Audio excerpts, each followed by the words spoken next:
जय भीम, जय भारत, जय मंडल, जय जोहार, जय संविधान। और आज का ये विशेष लाइव जो एक बार को मन हुआ कि ना किया जाए, कि अचानक से तबीयत खराब होने की वजह से थोड़ी सी तकलीफ हुई। फिर सोचा कि आपसे कमिटमेंट किया है तो आप लोग इंतज़ार करेंगे। फिर ये तय हुआ कि आपसे चाहे थोड़ी बात हो लेकिन की जाए।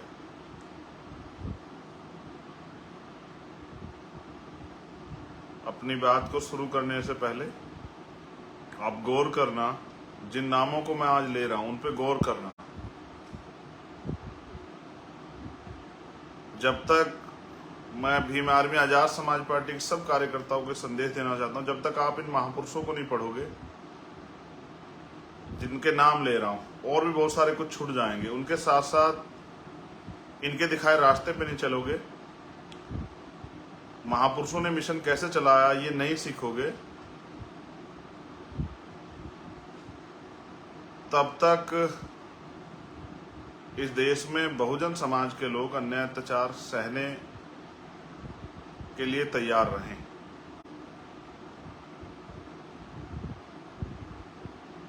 ये वो महापुरुष हैं जिन्होंने अपना एक एक कण, एक एक पल,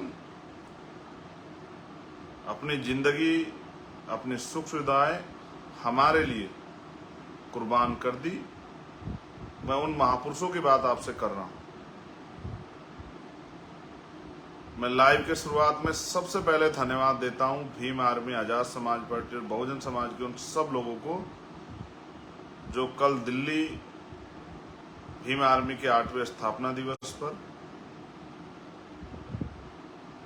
और एक ऐतिहासिक विरोध प्रदर्शन का हिस्सा बनने के लिए पहुंचे, जिन्होंने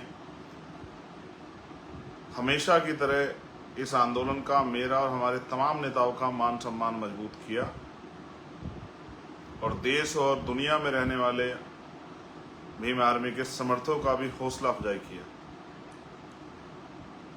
मैं उन बहनों को, माँओं को, सबको धन्यवाद करता हूं जो, क्योंकि दिल्ली में जुलाई के महीने का सबसे गर्म दिन था कल, जो हजारों किलोमीटर से चल के दिल्ली पहुंची।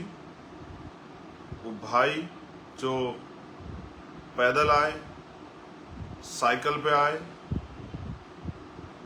उन सब भाइयों का, बहनों का, बच्चों का, नौजवानों का, बुजुर्गों का सम्मान करता हूं, उनको धन्यवाद देता हूं और निर्देशित करता हूं कि जहां जहां से पैदल कार्यकर्ता आए थे या साइकिल के माध्यम से आए थे, वहां की टीमें जब भी पार्टी मीटिंग होगी या संगठन मीटिंग होगी, उन सब साथियों का स्वागत और सम्मान करेंगे जिन्होंने इस आंदोलन को कामयाब बनाने के लिए, जो पैदल चल के आए, जिनके पैरों में छाले पड़ गए, जो साइकिल से आए, जिनको उन्होंने बहुत परेशानी उठाई, जो बारिश में भीगे, उन तमाम साथियों का स्वागत जरूर करें, उनके हौसले को जरूर बढ़ाएं कि भविष्य में कभी अगर ऐसा हो तो और बड़े पैमाने पर लोग घर से निकलें और अन्याय के खिलाफ आवाज को बुलंद करें। अब मैं जिन महापुरुषों के लिए आपसे कह रहा था, उन महापुरुषों के नाम मैं आपके सामने लूंगा। मुझे आशा विश्वास है कि मेरे कहने के बाद जब आप मुझसे प्यार करते हैं, मुझ में उम्मीद रखते हैं, मुझसे भरोसा रखते हैं, तो मेरी बात को भी आप मानोगे। मिशन चलाना कोई बच्चों का खेल नहीं, और मिशन को कामयाब करना किसी अकेले व्यक्ति के बस की बात नहीं है। जब तक आप सब लोग उतनी मेहनत से काम नहीं करोगे या उससे थोड़ी सी कम मेहनत से काम नहीं करोगे, तब तक हम लोग इस देश में कामयाब नहीं हो सकते। जो सपने आप अपने मन में देखते हैं, उनको पूरा करने का एकमात्र रास्ता है कि हम लोग ईमानदारी से, समर्पण की भावना से, त्याग की भावना से, संघर्ष की भावना से और अपने लक्ष्य को ध्यान में रख के इस लड़ाई को लड़ें, आंदोलन को चलाएं, कामयाब करें। सम्मानित बहुजन समाज के पहरेदारों, महामानव तथागत बुद्ध, संत शिरोमणि सतगुरु रविदास जी महाराज, गुरु नानक देव, संत कबीर, भगवान वाल्मीकि महाराज, गुरु घासीदास, संत तुकाराम, नारायणा गुरु,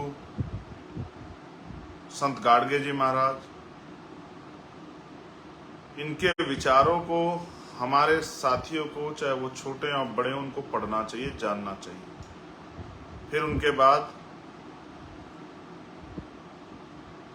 राष्ट्रपिता ज्योतिबा फूले, छत्रपति साहू जी महाराज, बाबा साहब डॉक्टर भीमराव अंबेडकर, पेरियार ई रामासामी नायकर, पेरियार लाल यादव, महामना राम सुख वर्मा, सर छोटू राम,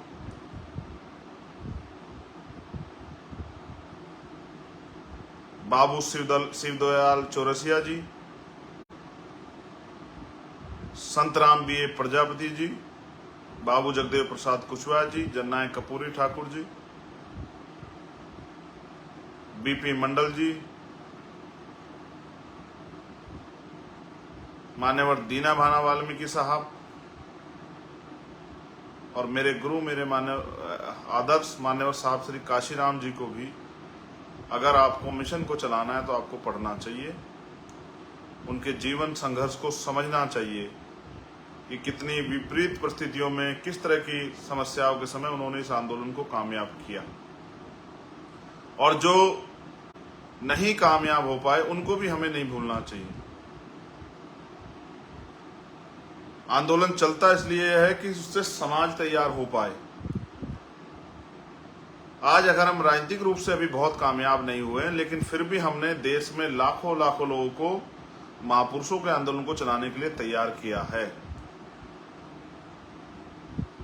आंदोलन का मतलब सिर्फ राजनीतिक सफलता नहीं होती है। जिस आंदोलन को हम लोग चला रहे हैं, जब हम काशीराम साहब को देखते हैं तो हमें समझ आता है कि उनका आंदोलन था सामाजिक परिवर्तन और आर्थिक मुक्ति। क्योंकि भारत में लोकतंत्र है, प्रजातंत्र है, तो वोट की शक्ति से उसको सत्ता में आकर आसानी से हासिल किया जा सकता है। सत्ता एक विकल्प है जिसके जरिए आप सामाजिक परिवर्तन के एजेंडे को मजबूती से लागू करा सकते हैं, उस पर काम कर सकते हैं, बहुत सारी समस्या आपकी खत्म हो जाएगी, बहुत सारे साधन संसाधन आपके पास होंगे अगर आप सत्ता में होंगे। और जो एक और महत्वपूर्ण पक्ष है, आर्थिक गैर बराबरी। आर्थिक गैर बराबरी को आपको समझना पड़ेगा। उसको समझाने से पहले मैं आपको एक बहुत महत्वपूर्ण बात बताऊंगा। एक मानव काशीराम साहब का एक ऐतिहासिक कथन है कि जिस समाज की गैर राजनीतिक जड़ें कामयाब मजबूत नहीं होती, उनकी राजनीति कामयाब नहीं हो सकती। पुनः मेरी बात को सुने कि जिस समाज की गैर राजनीतिक जड़ें मजबूत नहीं होती, उस समाज की राजनीति भी कामयाब नहीं हो सकती। अब गैर राजनीतिक जड़ें क्या होती हैं? हमारा समाज, जहां भी आप पूछोगे वो बताएगा कि हम सामाजिक संगठन चला रहे हैं। किसी अधिकारी से पूछोगे, हम अपने डिपार्टमेंट का सामाजिक संगठन चला रहे हैं। किसी गांव बस्ती में पूछोगे, हम बाबा साहब अंबेडकर के नाम पे सामाजिक संगठन चला रहे हैं।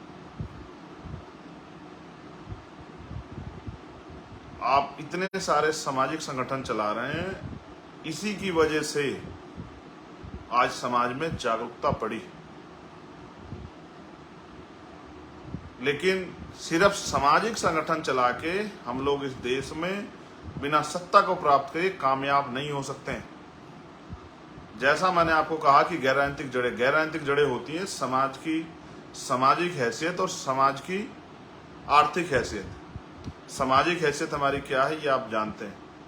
सामाजिक हैसियत हमारी ये है कि देश के बहुजन समाज के लोगों के साथ आज भी मूछें रखने पर उनकी हत्या होती है, अच्छे कपड़े पहनने पर उनकी हत्या होती है, अच्छा खाने पीने पर उनकी हत्या होती है, घोड़ी पे बैठ के बारात चढ़ने पर उनकी हत्या होती है, अच्छे गाने बजाने पर उनके साथ हत्या होती है, अपराध होते हैं। कोई उनको जूते में पानी पिलाता है, कोई जूते में पेशाब पिलाता है, कोई उनके सर पे पेशाब कर देता है, कोई उनको और तमाम तरह की अपमानित करने के जो हैं प्रयास करता है, कहीं हत्या कर दी जाती है, मार के लटका दिया जाता है, कहीं हत्या करके टुकड़े कर दिए जाते हैं, कहीं रेप होता है छोटी छोटी बच्चियों का, कहीं और तमाम तरह की चीजें होती हैं, सामूहिक बहिष्कार किया जाता है, कहीं जुर्माना लगाया जाता है, कहीं पेड़ में बांध के यातनाएं दी जाती हैं। तो ये हमारी सामाजिक हैसियत है। इस देश के आज़ादी के 75 साल बाद भी ये इस देश में हमारी सामाजिक हैसियत है। आप सोचो, जब काशीराम साहब आंदोलन चला रहे तब हमारी सामाजिक हैसियत और कितनी कमजोर रही होगी। फिर आर्थिक मजबूती की बात कर लेता हूँ, आर्थिक मुक्ति की बात कर लेता हूँ, आर्थिक हैसियत की बात कर लेता हूँ। तो आर्थिक हैसियत ये है कि देश के विभिन्न कोने में आप जाओगे, भारत के अंदर 2% सरकारी सेक्टर है, उसमें 22.5% आरक्षण हमें है, 27% आरक्षण पिछड़े वर्ग के लोगों को, वो भी जो है पूरा नहीं किया जाता। उसका उदाहरण भी मैं आपको दूंगा। ये हमारी आर्थिक हैसियत है कि इन 2% हमारे समाज को, हमारा 1% समाज भी कामयाब नहीं हुआ। उस 1% समाज जो सरकारी नौकरी में गया, उस 1% समाज ने अपने बच्चों को अच्छा पढ़ाया लिखाया, किसी को बिजनेस करने के लिए, किसी को आर्टिस्ट बनाने के लिए, किसी को पत्रकार बनाने के लिए, किसी को हिस्टोरिकल बनाने के लिए उसने अच्छी पढ़ाई करवाई। तो हमारा 7, 8, 9, 10% समाज तैयार हुआ है। बाकी 90% दलित समाज की स्थिति चूकी तू है, और ऐसी स्थिति 80% पिछड़े वर्ग के लोगों की है। आप अपने गांव बस्ती में जाकर देखना, पाल समाज के लोगों को, प्रजापति समाज के लोगों को, सैन समाज के लोगों को, कश्यप समाज के लोगों को, निषाद समाज के लोगों को, और जो अन्य पिछड़ी जातियां हैं, उनके घर परिवार, उनके काम धाम, उनके रोजगार देखना, वो बहुत सक्षम इस देश में नहीं। आप 80%, 85% चमार समाज के लोगों को, पासी समाज के लोगों को, धोबी समाज के लोगों को, कोरी समाज के लोगों को, खटीक समाज के लोगों को,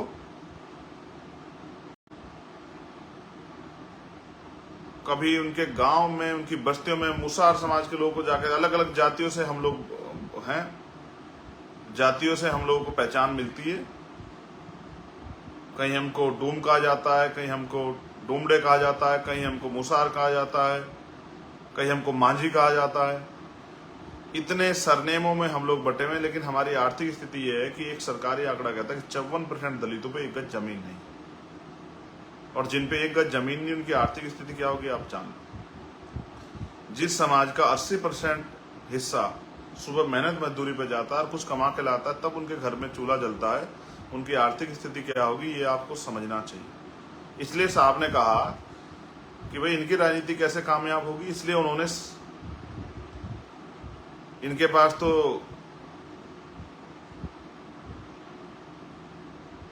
सामाजिक और आर्थिक जड़ें ही नहीं है, तो इनकी राजनीति तो कामयाब नहीं हो सकती। इसलिए उन्होंने समाज के पढ़े लिखे और सक्षम जो अधिकारी कर्मचारी थे उनको तैयार किया कि भाई आप लोग हौसला जुटाओ, आप अपनी जिम्मेदारी को समझो, सामाजिक जिम्मेदारी को समझो।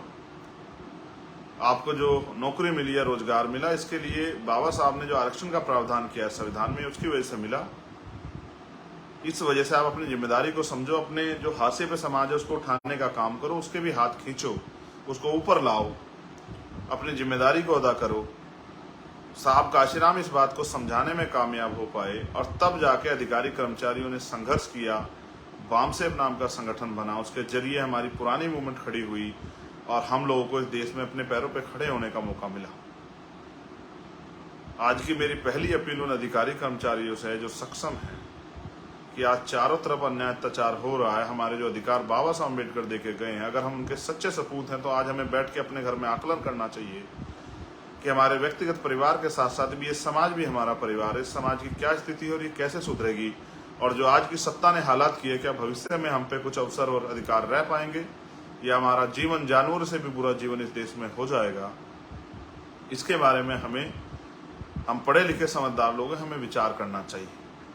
मैं बार बार कहता हूँ, आंदोलन कोई भी शुरू कर सकता है, चंद्रशेखर भी शुरू कर सकता है, कोई अन्य भी शुरू कर सकता है, विनय तंग सिंह भी शुरू कर सकता है, कमल वालिया भी शुरू कर सकता है, हिमांशु वाल्मीकि भी शुरू कर सकता है, रविंद्र भाटी भी शुरू कर सकते हैं, अनिल धेरवाल भी शुरू कर सकते हैं, निजाम चौधरी भी शुरू कर सकते हैं, सतपाल चौधरी भी शुरू कर सकते हैं, नरेंद्र भिखुराम जैन भी शुरू कर सकते हैं, सुनील चित्तौड़ आंदोलन कोई भी शुरू कर सकता है, राजेंद्र यादव भी शुरू कर सकते हैं।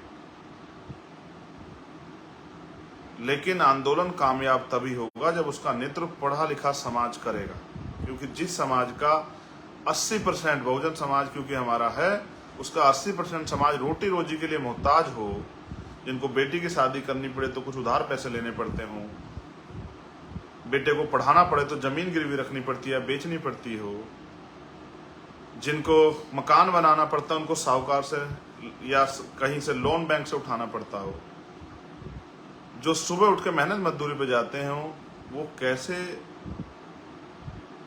समाज को इतना समय दे पाएंगे कि समाज को वो अपने जागरूक कर दें अपने पैरों पे खड़ा होने के लिए। जहां देश में बाबा साहब अम्बेडकर की विचारधारा को, फूले साहू की विचारधारा को, बिरसा की विचारधारा को खत्म करने के लिए इतने जो हैं षड्यंत्र किए जा रहे हो, वहां अगर इस आंदोलन को, क्योंकि बाबा साहब ने भी कहा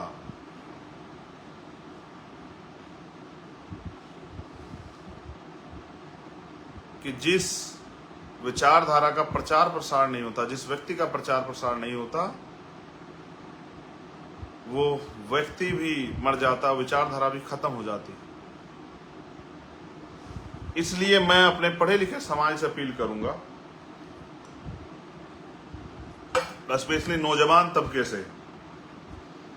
मेरे एक साथी ने मुझको इसके लिए लिखा भी कि आपको नौजवान लोग बहुत मानते हैं, आप नौजवान भाइयों से अपील करो कि वो जहां भी नौकरी करते हैं अपने आसपास हमारी बस्तियों को खोज के, जो कि सरकार तो सारे सरकारी स्कूल बंद कर रही है, वो बच्चों को पढ़ाना शुरू करें। जो भीम आर्मी ने सबसे पहले जिम्मेदारी उठाई थी पाठशाला खोलने की, वो पाठशाला खोलने काम करें। वो हफ्ते में अगर रोज नहीं जा सकते, हफ्ते में 2 दिन जाएं, अपने सामाजिक परिवार को का भी ख्याल रखें, ये मेरी उनसे अपील है। और वो आंदोलन के साथ भी जुड़ें। जिस तरह से जो लोग शासक वर्ग आज हैं, उनका एक एक व्यक्ति जो है मूवमेंट का, उनकी मूवमेंट का काम करता है, हमारे लोगों को भी हमारी मूवमेंट का काम करना चाहिए, अपने महापुरुषों के रास्ते पे चलना चाहिए। मैं ये नहीं कहता, कभी नहीं कहता सब मेरे पीछे आके खड़े हो जाओ, मैं बिल्कुल नहीं कहता। मैं तो आपके सामने बात रख रहा हूं कि जो बेहतर काम कर रहा हो उसके हाथों को आप मजबूत कर दो। आप जहां हो अपने स्तर पे काम कर लो, लेकिन करते रहो, क्योंकि अगर आप ये महापुरुषों की विचारधारा का प्रचार प्रसार नहीं करोगे तो दुश्मन तो इसका प्रचार प्रसार करने से रहा। मैं उस एक एक कार्यकर्ता का जो वहाँ 40-42 डिग्री टेम्परेचर में बैठा हुआ था, मैं कितना ऋणी हूँ। आपने मेरे अंदर दोबारा से मुझे जिंदा दिल बना दिया, क्योंकि जब ये घटना हुई, एक बार को तकलीफ हुई, मैं जब महसूस करता था तो मुझे याद आती थी। और मैं समझता था कि जब मैंने 2017 में भी मेरे साथ ये हुआ, तब आपने बड़ी संख्या में आकर मेरा हौसला बढ़ाया था। लेकिन कल मुझे भरोसा था, जिसने मुझसे पूछा मैंने उसे कहा था कि मेरा बहुजन समाज आएगा और वो दिल्ली को ये बताएगा कि चंद्रशेखर अकेला नहीं है, भीम आर्मी कमज़ोर नहीं है, आज़ाद समाज पार्टी कमज़ोर नहीं है। मैंने आपसे अपील भी की थी कि आप भूखे आना, प्यासे आना, कैसे भी करके आना, ट्रेन से आना, पैदल आना, साइकिल पे, लेकिन आना जरूर। आपने कल ऐतिहासिक आंदोलन किया। आपके आंदोलन के आगे बहुत सारे तमाम पार्टियों के दिग्गज नेता, वो भी बेचारे शामिल होने के लिए आए, उनका भी बहुत बहुत धन्यवाद। उन्होंने आपके आंदोलन को समर्थन दिया। कोई कमजोर को समर्थन नहीं देता, आप ताकतवर हैं इसलिए उन्होंने आपको समर्थन दिया, वरना इस देश में गोलियां तो रोज चलती हैं, लाशें तो रोज बिछती हैं, रेप हत्याएं तो रोज होती हैं। अगर आपके साथ जुल्म हुआ तो इस बात का, आपकी शक्ति का लोगों को एहसास है। आपको लोग गुमराह करने के लिए बहुत सब तमाम तरह की बातें बताएंगे, बहुत तमाम तरह की चीजें बताएंगे, तमाम तरह के झूठे वो करेंगे। जो कल तक हमें गालियां दे के नीचा दिखाते थे बेचारे, उनको भी, वो भी तमाम तरह का प्रयास करेंगे। लेकिन मैं जानता हूं आप इस बात को मानते, कभी भी भीम आर्मी के सैनिकों ने किसी भी चीज की परवाह नहीं की। हमेशा हमें नुकसान भी होता है। एक नुकसान की खबर भी, मेरी उनके परिवार से बात हुई, बहुत जल्द मैं उनके परिवार के बीच में पहुंचूंगा, भाई गोलू वाल्मीकि के परिवार से मिलने के लिए। मुझे तकलीफ होती है, और मैं आपको बार बार कहता हूं कि मैंने आज भी अपने साथियों को ये बात कही अम्बेडकर भवन में कि आज जो अन्याय हो रहा है कहीं ना कहीं उसकी जिम्मेदारी ये समाज है, हम सब लोग हैं। क्योंकि आज हमारे पास शक्ति है इस अन्याय को रोकने की, अपनी ताकत बनाने की, अपने पैरों पर खड़े होने की, और हम चुप हैं, इस काम को नहीं कर रहे हैं, लोगों को जागरूक नहीं बना रहे हैं। तो कहीं ना कहीं हम जिम्मेदार हैं। हमारे लोगों को, हमारी विचारधारा को खत्म करने वाले दल हमारे लोगों को अपनी पार्टियों में शामिल करके, उनके वोट को खरीद के, उनके वोट को अपने पाले में करके राज कर रहे हैं। मैं उनको भी संदेश के तौर पे कहना चाहता हूं, जो लोग राजनीतिक कारणों से मेरा विरोध कर रहे हैं, आपको अगर कुछ करना भी है, हम तो बाबा साहब अम्बेडकर, फूले साहू, काशीराम जी का आंदोलन चला रहे हैं। आप जो बीजेपी और दूसरे दलों में, कांग्रेस में और अन्य दलों में जो लोग हैं, उनको वहां से निकालने का प्रयास करो, तब तो समझ आए बात। आप हमारा इस वजह से विरोध करते हो क्योंकि गरीब के बच्चे खड़े हो रहे हैं। आपको इस बात से तकलीफ होनी नहीं चाहिए थी। आपको इस बात से तकलीफ क्यों है? आप भी इन्हीं संघर्षों से उठ के आए हो।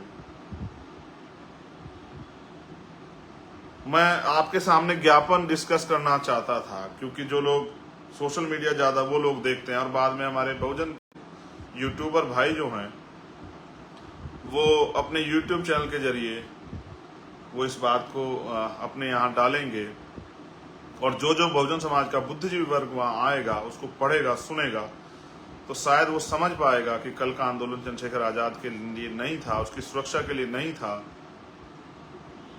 सीबीआई जांच के लिए तो था। सीबीआई जांच के लिए भी उन लोगों के मुंह पे तमाचा लगे जो लोग मजाक उड़ा रहे थे कि अपनी जो है सुरक्षा लेने के लिए अपने ऊपर हमला करा लिया। क्योंकि जिस दिन इस बात की सीबीआई जांच होगी, मैंने सरकार से भी कहा, अगर आपके लोग इसमें शामिल नहीं तो सीबीआई जांच कराओ, जो पता लग जाए, दूध का दूध और पानी का पानी हो जाए, कि इसके पीछे कितने बड़े बड़े लोग हैं जो चाहते थे कि चंद्रशेखर आजाद को खत्म कर दिया जाए। वो आपके चंद्रशेखर को खरीद नहीं पाए, रोक नहीं पाए, उसकी जबान पे ताला नहीं लगा पाए, वो डरा नहीं पाए। तो अंतिम जो विकल्प बचा था बौखलाहट में हत्या कराना, उसका भी प्रयास उन्होंने कर लिया।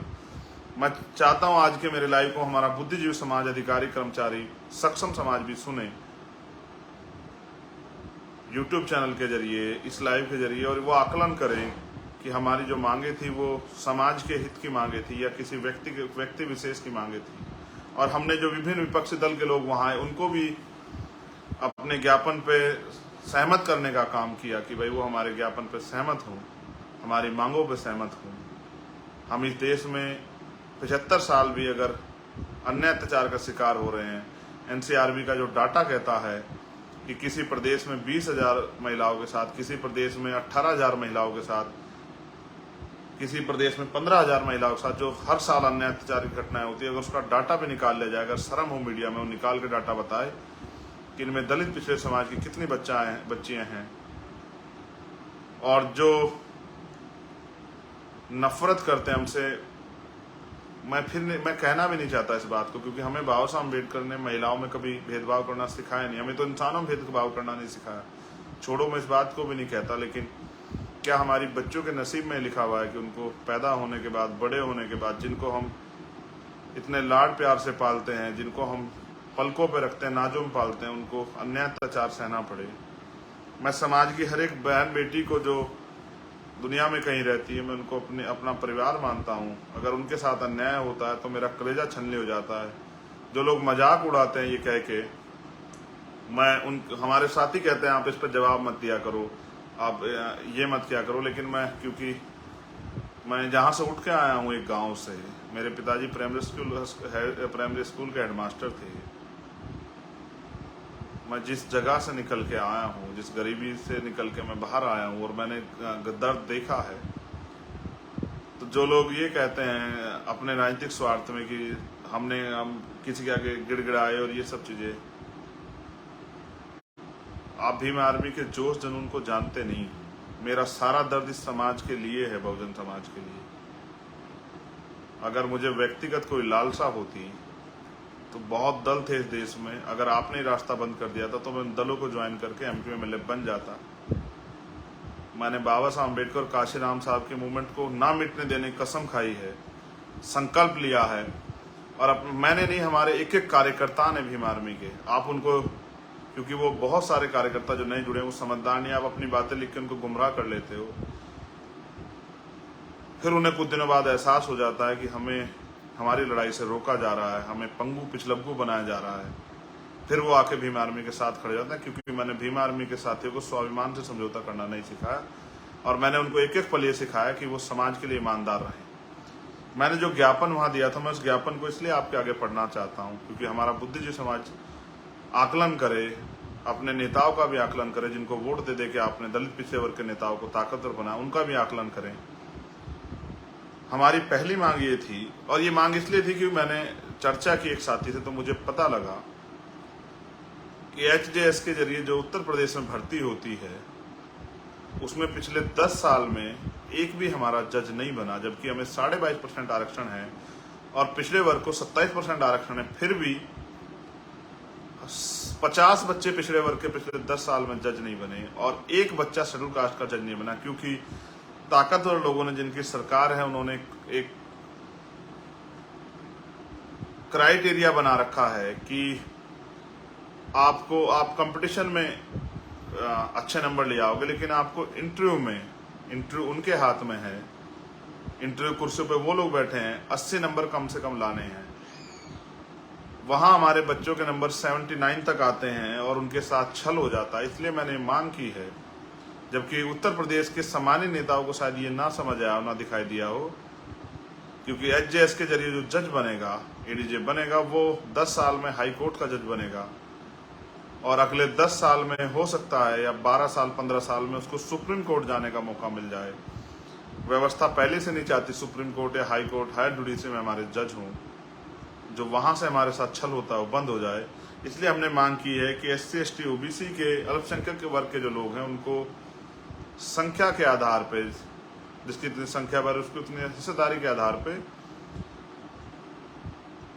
जुडिशरी में, हायर जुडिशरी में आरक्षण व्यवस्था की जाए। अगर आप क्लोजम सिस्टम नहीं खत्म करें, ठीक है, हम जिस दिन होंगे तो हम तय करेंगे कैसे होना है, हम संविधान के जरिए नियुक्तियां करेंगे, all India judicial service commission बना के।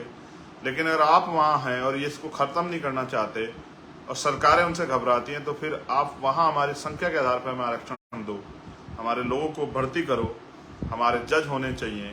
वो जज वहाँ बैठ के जब वो कलम चलाएं तो उनको हमारा दर्द पता होना चाहिए। आज की जुडिशरी जो बायस्ड है, मुझे कहने में कोई परहेज नहीं, मुझे किसी चीज़ का डर नहीं है अपने समाज के हित की बात कहने में। आपके नेताओं में हिम्मत हो तो कहो और सुप्रीम कोर्ट, हाई कोर्ट को चैलेंज करो कि वो हमारे साथ बैठ के वहाँ धोखा करते हैं, हमें न्याय नहीं देते। हमने दूसरी मांग ये की है कि संविधान के अनुच्छेद 338 में के तहत आपने राष्ट्रीय अनुसूचित जाति जनजाति आयोग गठित किया है। वो आयोग का काम है कि वो निगरानी करे हर चीज की, जो अन्याय अत्याचार हमारे साथ हो रहा है और जो आज की हमारी हालात है उन पे निगरानी करे। 20-20 हजार एक आयोग के यहाँ पेंडिंग फाइल पड़ी हुई है, एप्लीकेशन पड़ी हुई, कभी कोई संज्ञान नहीं लेता। यहाँ के नेताओं ने कभी आयोग के बाहर जाके धरना दिया, आयोग से सवाल किया, आयोग से कभी पूछा? कई जगह पे आयोग भी नहीं बना है, जैसे बिहार में आयोग नहीं बना हुआ है अभी, वहाँ महिला आयोग भी नहीं, SC आयोग भी नहीं। मैंने वहाँ के चीफ मिनिस्टर को भी ये कहा कि भाई आप अपने यहाँ तो आयोग बनाओ, आप पूरे देश में घूम रहे हो, कम से कम पहले अपने यहाँ आपको आयोग बनाना चाहिए। आपके यहाँ इतना अन्याय हो रहा है, आपको उसके ऊपर रोक लगानी चाहिए। ये कहने की हिम्मत चंद्रशेखर आजाद में है क्योंकि उसके समाज ने हिम्मत उसको दी है। इसलिए मैंने कहा है कि सब स्टेट में जहां आयोग की कमी जाए, जैसे 2.5 साल से उत्तर प्रदेश के नेताओं को नहीं पता लगा कि उत्तर प्रदेश में भी आयोग का गठन हो जाना चाहिए। 2.5 साल से आयोग का गठन नहीं हुआ उत्तर प्रदेश में। आयोग है SC ST आयोग, लेकिन उसके जो चेयरमैन है वो अभी तक नहीं बने हैं, ना सरकार को फुर्सत मिली। और हमने ये भी मांग की कि SC ST के मुकदमे सुनने के लिए SC ST exclusive special court होनी चाहिए। और ये बात जो मैं आपको बता रहा हूं, SC ST एक्ट में 6 महीने में सजा होने का प्रावधान है, 60 दिन के अंदर सजा होने का प्रावधान है, किसी मुकदमे में नहीं होती। अब आप देखना किस तरह मैं आपके अधिकारों को निगलने वाले, लूटने वालों को सबक सिखाने का काम करूंगा कल के बाद, आप देखना। इसलिए हमने एक्सक्लूसिव स्पेशल कोर्ट की मांग की है कि वो हर डिस्ट्रिक्ट में हो और हर जिला स्तर तक SC/ST आयोग का भी गठन हो, कि हमें यहाँ आयोगों का इंतजार ना करें, हम वहीं अपने जिले में जाके अपने आयोग से अपनी समस्या रख सकें और वहां से हमारी समस्या पे काम हो सके। जो अधिकारी बायस हो गया, किसी लालच में हमारे खिलाफ काम ना कर रहा हो, हमारे खिलाफ काम कर रहा हो, उस पर कार्रवाई हो सके। मैंने ये भी मांग उठाई है कि SC/ST के कर्मचारियों का, हम तो कर्मचारी नहीं है, SC/ST OBC के कर्मचारियों को प्रमोशन में रिजर्वेशन का लाभ मिलना चाहिए। कर्मचारी क्या तो अपने आप आवाज उठाते, नेता तो नहीं उठाते। सुप्रीम कोर्ट ने कहा भी है उन्होंने, मगर एक ही बात लगा दी उसमें, नियम एक लाइन जोड़ दी कि सरकार चाहे दे सकती है, आपकी सरकारें नहीं है, बहुत जगह आपको नहीं मिल रहा है, ये आपका विषय है। लेकिन हम, जब आप हमें वोट देते हो, हमारे साथ खड़े होते हो, इस आंदोलन में मदद करते हो, इस आंदोलन के सिपाही हो, जागरूक हो, तो ये हमारी जिम्मेदारी कि आपके अधिकारों की लड़ाई हम लड़ें। आपको इसके लिए सड़कों पर ना लड़ना पड़े, आपको इसके लिए आंदोलन ना करना पड़े, आपको किसी भी तरह की पनिशमेंट का शिकार ना होना पड़े। ये आपके नेताओं की जिम्मेदारी, इस जिम्मेदारी को हम उठाएंगे और SC/ST OBC के जितने कर्मचारी उनको प्रमोशन में रिजर्वेशन का लाभ दिलाने का काम करेंगे। और फिर वहां से बैकलॉग पैदा होगा। हमने मांग की है, नेता एक दूसरे पे आरोप लगाते रहते कि देश में जितना भी बैकलॉग हो, सभी सरकारें उस बैकलॉग को पूरा करें, जिससे कि हमारे बच्चों को रोजगार मिले। कहीं किसी स्टेट में 4 लाख विभागों में 4 लाख का बैकलॉग है, कहीं 5 लाख का, कहीं 2 लाख, कहीं 1 लाख का है। अब ये सारा बैकलॉग भरोगे तो इतने बच्चों को नौकरी मिलेगी, दलित पिछड़ों के बच्चों को, वो अपने पैरों पे खड़े होंगे। ये इसलिए नौजवानों को इसके लिए सड़कों पे आने की जरूरत नहीं, इसका ये काम भी हमारी पार्टी करेगी। इसलिए मैंने ये मांग उठाई है। हमने मांग की है कि जातिगत जनगणना होनी चाहिए। आप इसको चुनावी मौसम के साथ यूज करते हो, चुनाव आया तो आप इस पे बात करने लग जाते, फिर भूल जाते हो। हम इसके लिए एक बड़ा जो है जन आंदोलन तैयार कर रहे हैं और हम मंडल बनाम कमंडल की यात्रा पूरे देश में करेंगे, कि जिससे इस देश के पिछड़ों के, इस देश के अल्पसंख्यकों के, इस देश के दलितों की, इस देश के आदिवासियों की जनगणना हो। SC/ST की तो होती थी, 21 में उन सरकार अभी बात नहीं करे, नेताओं ने कभी सवाल नहीं किया, कोई मोर्चा नहीं निकाला, कोई डिबेट नहीं की। इसलिए हमने मांग की है कि जातिगत जनगणना होनी चाहिए। एक हमारे साथी अनिरुद्ध छोटे भाई, वो बहुत मेहनत कर रहे हैं इस बात पे, हमारे लोगों को जगाने का काम कर रहे हैं, मैं उनको धन्यवाद देता हूं। और उन सब साथियों को धन्यवाद देता हूं जो कहीं ना कहीं, चाहे वो लोकेंद्र गुर्जर हो या कोई भी साथी हो जो इस काम को कर रहा है, चाहे वो लक्ष्मण यादव हो, मैं उन सबको धन्यवाद देता हूं। मैं नीरज पटेल जी को भी धन्यवाद देता हूं, मैं RS पटेल जी को भी धन्यवाद देता हूं, मैं प्रोफेसर रतनलाल जी को, दिलीप मंडल जी को भी धन्यवाद देता हूं, जो कहीं ना कहीं अपने भाषणों के जरिए, अपनी बातों के जरिए समाज को जागरूक करने का काम कर रहे हैं। एक हमारी बहन है दीदी निर्देश में, उनको भी धन्यवाद देता हूँ। ऐसी तमाम बहनों को धन्यवाद देता हूँ, भाइयों को धन्यवाद देता हूँ, जिनके नाम भी नहीं ले पा रहा हूँ, जो पूरे देश में कहीं ना कहीं इस काम को आगे बढ़ा रहे हैं। हमारे भाई हैं संदीप बौद्ध, वो भी इस काम को कर रहे हैं, समाज को जगाने का काम। मैं उन सब का धन्यवाद देता हूँ कि वो बहुत महत्वपूर्ण काम कर रहे हैं। महापुरुषों की कृपा उन पे बनी रहे, वो इस काम को और तेजी से आगे बढ़ाते रहें। हमारी मांग है कि जितनी संख्या बढ़े उसकी उतनी हिस्सेदारी, इस पैमाने के साथ, इस अनुपात में संख्या के आधार पर आरक्षण का फॉर्मूला देश में लागू हो।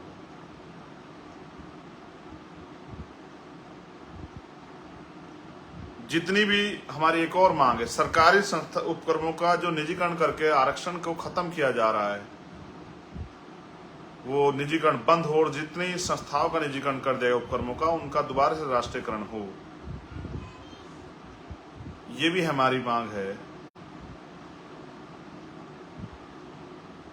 केंद्र और राज्य सरकार के कर्मचारियों को पुरानी पेंशन का लाभ मिले, वो लोग पूरे देश में कहीं ना कहीं आंदोलन करें। स्पेशली हरियाणा में इसका आंदोलन चल रहा है। मैं उन सब साथियों को आश्वस्त करता हूं कि हम लोग मेहनत करेंगे और आपकी इस काम को कराने काम करेंगे। हम कर्मचारी नहीं है, मैं फिर आपको कह रहा हूं, ना ओल्ड है ना वर्तमान है, लेकिन आप हमारे साथ खड़े हैं, आप हम पे भरोसा करते हैं, तो आपकी लड़ाई लड़ना हमारी जिम्मेदारी है।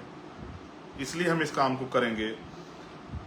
देश की सरकार ने अग्निवीर योजना लाके जिस तरह से नौजवानों को ठगने किया, स्पेशली उन किसान जातियों को जिनके बच्चे जाते थे, उन मेहनत कश जाते को जिनके बच्चे जाते थे आर्मी में, और आपने 4 साल की नौकरी करके जिस तरह का ये षड्यंत्र रचा,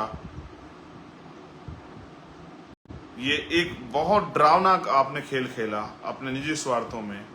आज लोग ट्रेनिंग के बीच में छोड़ छोड़ के बच्चे आ रहे हैं। इसलिए अग्निवीर को खत्म करना चाहिए और पुरानी भर्ती जो है आपको लागू करनी चाहिए। मैंने तो कल ये भी मांग उठाई थी कि आप हमारी चमार रेजिमेंट में बहाल कर दो। आप अगर आपको जाति के आधार पर रेजिमेंट बना के रखनी है, बहुत अच्छी बात है, आप बनाइए, लेकिन हमारे लोग इतने ईमानदार हैं, देशभक्त हैं, इतिहास इस बात का गवाह है।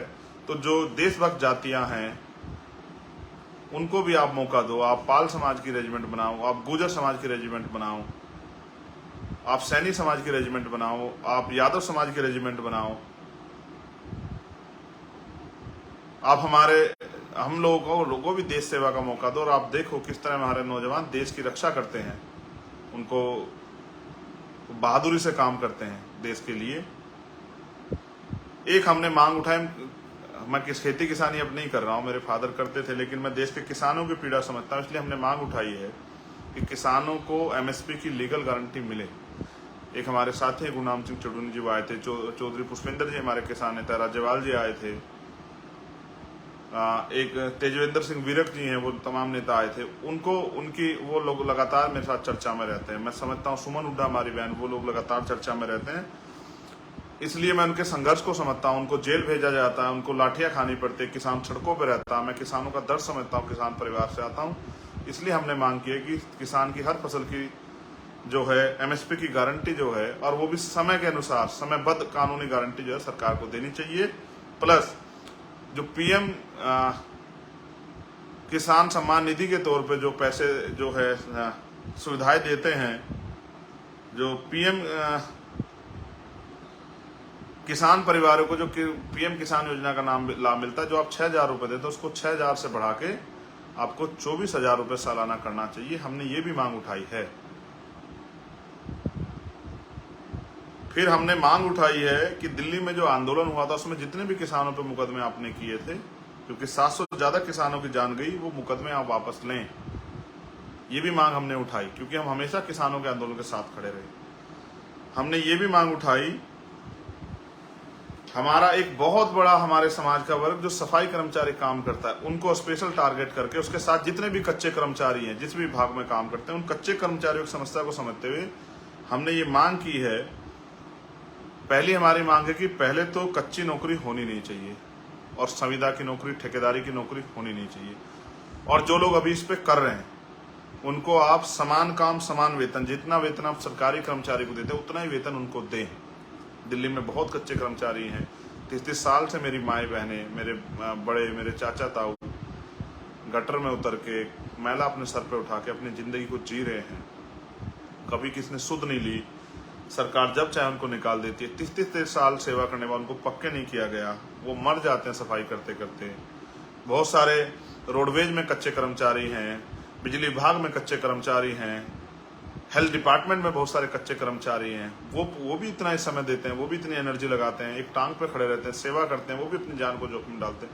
उनकी कच्ची नौकरी को पक्का करना चाहिए। इसलिए हमने मांग की है कि जिन लोगों ने 5 वर्ष से ज्यादा ठेकेदारी पे या संविदा पे जैसे भी काम किया, उनकी कच्ची नौकरी को पक्की करो। आंगनबाड़ी, आशा कार्यकर्ता जो हैं, उन बहनों का भी वेतन बढ़ाओ, उनको भी उनके पैरों पर खड़े करो। ये मांग हमारी इसलिए क्योंकि मैं इस समाज से आता हूँ, मैं इस दर्द को जानता हूँ कि कितनी तकलीफें सहनी पड़ती हैं। 7-8-9 हज़ार की नौकरी में, कच्ची नौकरी में कुछ होता नहीं है। लोग खून के आंसू रोते, अपने जख्म को किसी को बता नहीं पाते, अपने बच्चों को अच्छी पढ़ाई नहीं दिला पाते, अच्छा खाना नहीं दिला पाते, क्योंकि सरकार ने बहुत कुछ आज़ादी के बाद कुछ दिया नहीं है।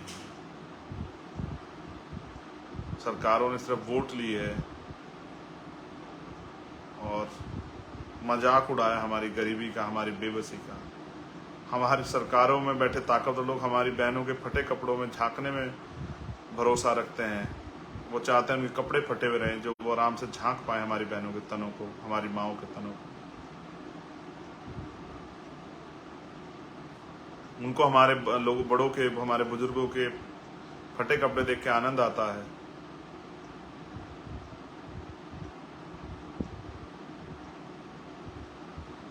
हमने मांग की है कि सरकार यूनिफॉर्म्स, पहले सीए लेके आई, सीएन फिर एनआरसी, हमने उसका भी जबरदस्त करके अपोज उसको किया। सरकार उसका षड्यंत्र बताया, सच बताया कि सरकार का उसके पीछे तर्क क्या था। सरकार ने बहुत झूठ बोले, लेकिन हमने संवैधानिक रूप से उनका तर्क दिया कि जो भारत में नागरिक है इस देश का, आप कानून के आधार पर किसी के साथ भेदभाव नहीं कर सकते हैं। जो आज़ादी के बाद और जिस दिन से देश आज़ाद हुआ तब से जो इस देश में है, उनके साथ किसी भी तरह का जाति के आधार पर, धर्म के आधार पर भेदभाव नहीं कर, लेकिन फिर भी हमें सहना पड़ता है। इसलिए हमने उस समय भी इसको अपोज किया। अब यूसीसी पे सरकार बात की, हमने एक बात कही है कि पहले आप ना, जो इस देश में कानून होने के बावजूद भी, उस पर अपराध घोषित होने के बावजूद भी जो सामाजिक गैर बराबरी और इन वर्गों को सामाजिक अपमान का जो सामना करना पड़ता है, और जो आर्थिक गैर बराबरी है उसका जो सामना कर, पहले आप सामाजिक, आर्थिक, शैक्षणिक, लैंगिक गैर बराबरी जो है, धार्मिक गैर बराबरी जो है, पहले आप उसको दूर करने बात करो। आज देश अभी इस बात के लिए तैयार नहीं है। और फिर कॉन्स्टिट्यूशन का आर्टिकल 44 जिसका आप हवाला दे रहे हो, उसमें भी ये कहा गया कि आप थोप नहीं सकते हो किसी के ऊपर जबरन। और फिर भी हमने कहा कि अगर आप इसमें मुसलमान, जैन, सिख, बौद्ध, ईसाई, आदिवासियों के हितों के पे कुठाराघात करोगे, उन पे हमला करोगे, तो फिर हम इसको अपोज करेंगे, हर कीमत पे अपोज करेंगे। ये बात भी हमने सरकार को बताई है। हमने ये भी कहा है, मैंने झारखंड की सरकार से पूछा था, मैं सभी सरकारों से पूछता हूँ, मेरा काम है पूछना, आपने मुझे इसीलिए तैयार किया है कि आपने मॉब लिंचिंग पे कानून बनाने को कहा था। मैं देश की सारी जो अभी केंद्र की सत्ता के विरोधी जो सरकारें हैं, मैं उनसे भी सबसे कहता हूं कि आपको अपने यहाँ मॉब लिंचिंग पे कानून बनाना चाहिए। भीड़ को इजाजत नहीं मिलनी चाहिए। भीड़ की हिंसा का आपने उदाहरण मणिपुर में देखा। मणिपुर की ये एक घटना आपके सामने आई तो आप चीख पड़े। मणिपुर में जो घटना 2 महीने पुरानी, मणिपुर की बच्चों ने क्या क्या नहीं सहा, मणिपुर के लोगों ने क्या क्या नहीं सहा। वो राजनीतिक स्वार्थ के भेंट चढ़े इन सरकारों के। क्या इसका जवाब है सरकार के पास? दुखी हूं, क्रोधित हूं। आप प्रधानमंत्री हैं सर, आप दुखी क्यों हैं? आप क्रोधित क्यों? अपने क्रोध की ज्वाला से कलम चलाइए, मुख्यमंत्री को बर्खास्त कर दीजिए, पूरी सरकार को बर्खास्त कर दीजिए। आपको किसने रोका है सर? आप प्रधानमंत्री नहीं, मैं प्रधानमंत्री, आप प्रधानमंत्री, आप बेबस क्यों हो सत्ता के आगे?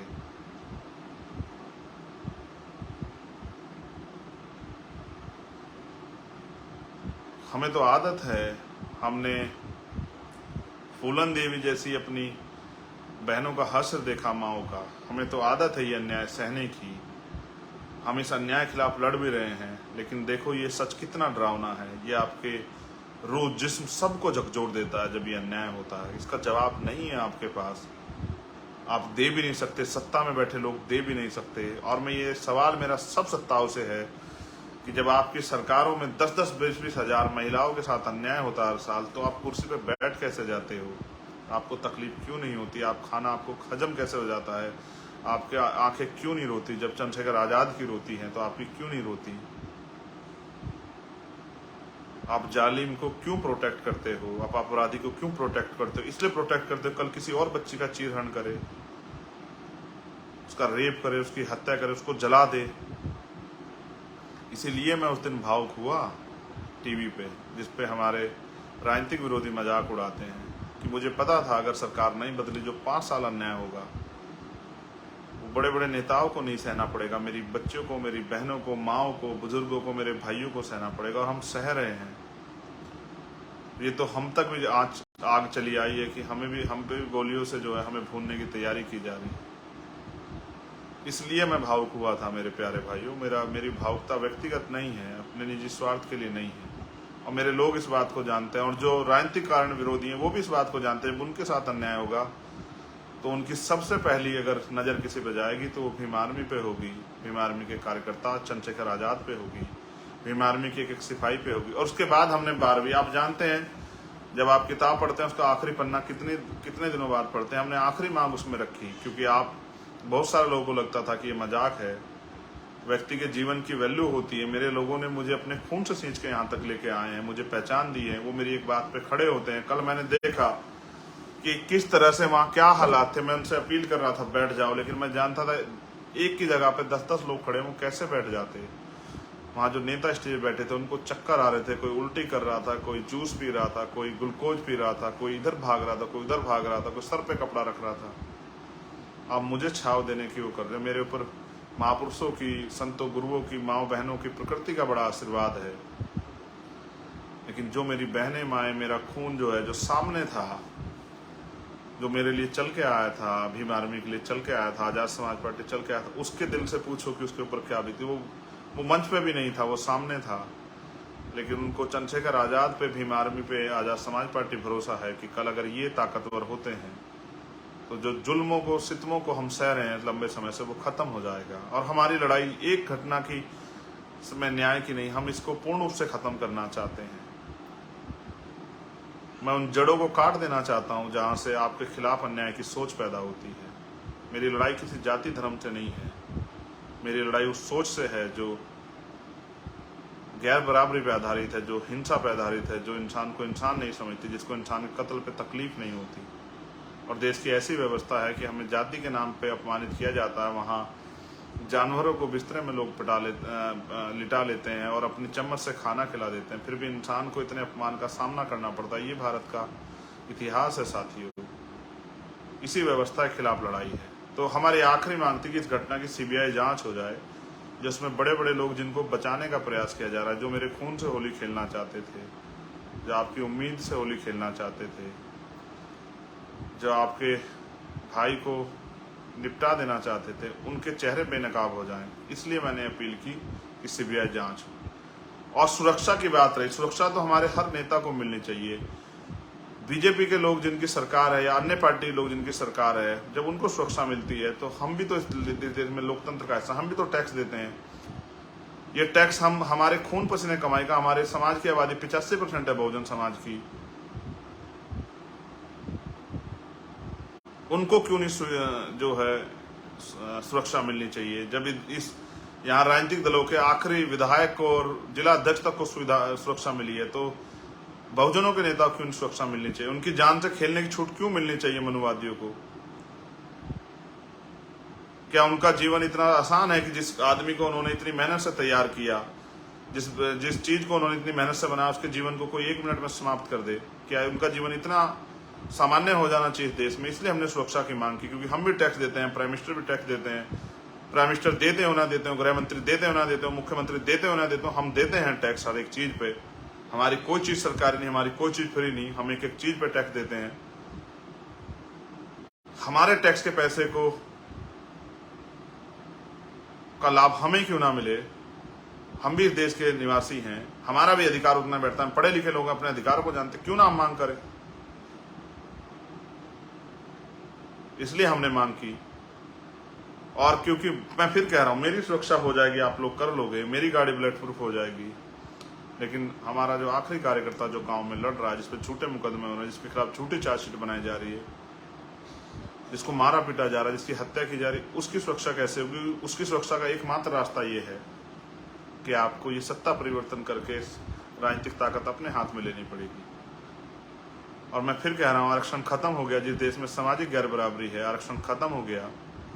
तो आप ये बात याद रखना कि ये जो हमारी दलित पिछड़े वर्ग की जो जातियाँ, आदिवासी, अल्पसंख्यक समाज के लोग, इनके बच्चों को घुसने नहीं देगा दफ्तरों में। अधिकारी कर्मचारी तो बनाना दूर की बात है, आपको 69 शिक्षक भर्ती याद होगी। ये हमको मास्टर ना बनाएं, ये हमारे 20,000 पद वहाँ खा जाएं। आपने देखा कि छत्तीसगढ़ में हमारे लोगों को नगन प्रदर्शन करना पड़ा, क्योंकि हमारे SC/ST का सर्टिफिकेट बना के इस देश की तथा के ऊंचे जाति जो मेरिट की बात करती है, उनके कितने लोग जो है भर्ती हो गए। आपने देखा पंजाब में आंदोलन चल रहा है, लोग मुझे भी बुला रहे थे, मेरे एक साथी का मैसेज आया कि भाई आप वहाँ जाना। वहाँ कितने लोगों को जो है SC/ST का झूठा सर्टिफिकेट बना के जो लोग नौकरी कर रहे हैं देश में।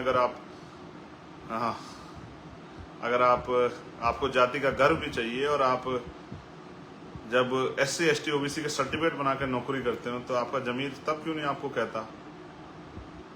अगर आप चेक कराओगे देश में तो आपको लाखों लोग ऐसे मिलेंगे जो SC ST OBC का सर्टिफिकेट बना के देश में नौकरी कर रहे हैं।